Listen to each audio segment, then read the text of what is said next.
मुझे ये सवाल सबसे ज्यादा अपनी तरफ खींचता है कि हम बूढ़े क्यों होते हैं।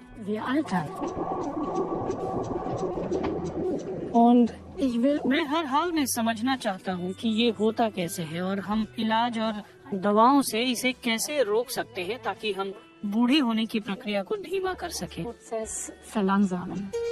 अमेरिका की यूनिवर्सिटी ऑफ कैलिफोर्निया स्टीव होरवाथ यहाँ सालों से एक ऐसा तरीका खोजने में लगे हैं जिससे इंसानों में बुढ़ापे की प्रक्रिया को मापा जा सके। इस रिसर्च में सबसे बड़ी बाधा तो यही थी कि बुढ़ापे को नापने का कोई तरीका ही नहीं था। इससे पहले कई लोगों ने दलीलें दी हैं कि पला गोली आपको जवान कर सकती है, लेकिन इसे आप किसी भी तरह से जांच परख नहीं सकते। लंबे वक्त तक रिसर्चर ये उम्मीद करते रहे कि वो क्रोमोसोम के अंत में मौजूद डीएनए के हिस्से से उम्र के राज पढ़ सकेंगे, लेकिन ऐसा नहीं हो सका। पिछले तरीके सटीक नहीं थे। उनके नतीजों में 15 साल प्लस माइनस का एरर आता था। और फिर एक दिन इत्तेफाक से स्टीव होरवाथ के हाथ एक सुराग लगा। दरअसल वो एक दूसरी रिसर्च के लिए डीएनए के अंदर समलैंगिकता के लिए जिम्मेदार हिस्सा ढूंढ रहे थे। उनका ध्यान एपिजेनेटिक मार्क्स पर था। ये ऐसे हिस्से होते हैं जो डीएनए में कहीं कहीं जाकर जुड़ जाते हैं और फिर दोबारा अलग हो जाते हैं।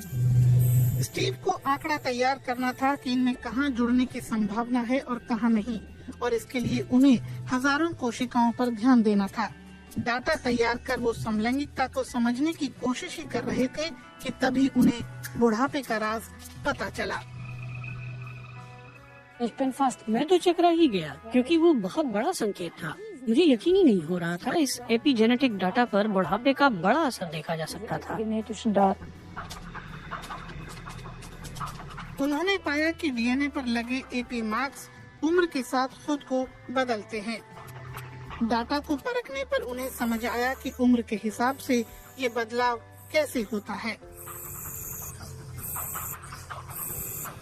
यहाँ वो एपी मार्क्स को वैसे ही पढ़ सकते थे जैसे कोई रेत वाली घड़ी को पढ़ता है। स्टीव ने ऐसी 353 घड़ियाँ खोज निकाली।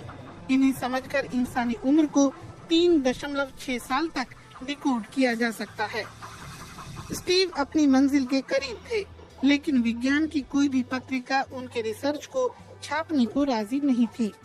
उनकी घड़ी वाली थ्योरी पर किसी को विश्वास ही नहीं हो रहा था। मैंने कहा कि मैंने उम्र नापने का तरीका खोज लिया है जिससे हर कोशिका की उम्र का पता किया जा सकता है, लेकिन जीव विज्ञानियों के लिए ये कुछ ऐसा था जैसे मैंने यूनिकॉर्न के बारे में बात की हो और वो मुझसे कहते थे कि यूनिकॉर्न नहीं होते, जाओ यहाँ से। लेकिन स्टीव ने हिम्मत नहीं हारी। आखिरकार अक्टूबर 2013 में उनकी रिसर्च प्रकाशित हुई। वैज्ञानिक इस खोज से काफी हैरान दिखे।